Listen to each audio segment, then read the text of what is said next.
বলছে if a person, ধরো যদি এক ব্যক্তি is a spouse of foreign origin, বলছে is a spouse of foreign origin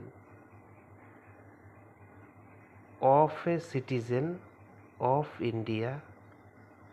তো ব্যাপারটা বলছে যে or spouse of foreign origin of an overseas citizen of India card holder. মানে বলছে যে if a person is a spouse of a foreign origin, মানে যদি কোনো বিদেশি ব্যক্তি একজন ভারতীয় নাগরিক বা একজন ওসিআই কার্ডধারীর স্বামী বা স্ত্রী হন, তাহলে তিনি ওসিআই কার্ডের জন্য আবেদন করতে পারেন। এটাই বলছে যে if a person is a spouse of foreign origin of a citizen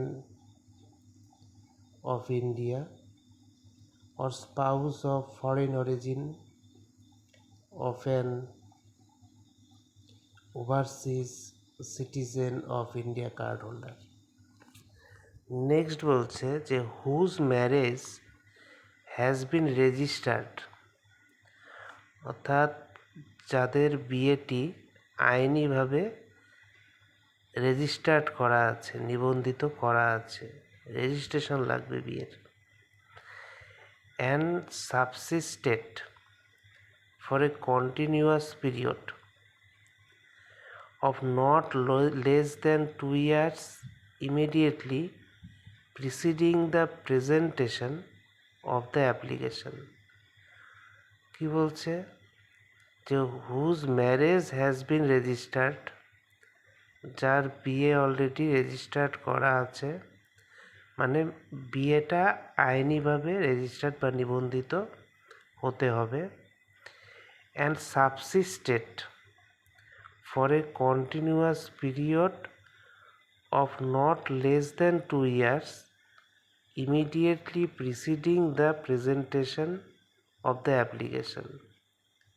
অর্থাৎ আবেদন করার ঠিক আগে টানা কমপক্ষে 2 বছর ধরে সেই বিয়ে বহাল থাকতে হবে, অর্থাৎ বিচ্ছেদ বা বাতিল হলে চলবে না।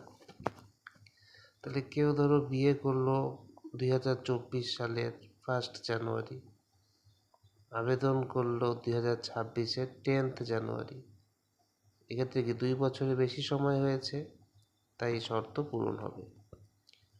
2 নম্বর বলছে a person who either of whose parents or grandparents or great-grandparents is or had been a citizen of Pakistan or Bangladesh is ineligible for registration as an overseas citizen of India. বলছে যদি কোনো ব্যক্তির বাবা বা মা, দাদু দিদা, ঠাকুমা ঠাকুরদা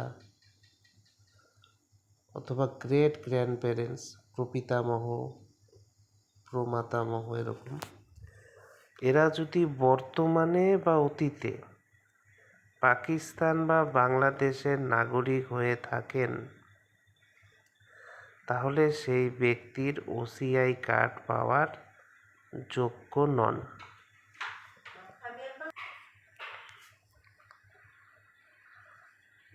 তাহলে পাকিস্তান বা বাংলাদেশে যদি অ্যানসেস্ট্রি থাকে, ওসিআই নট এলিজিবল।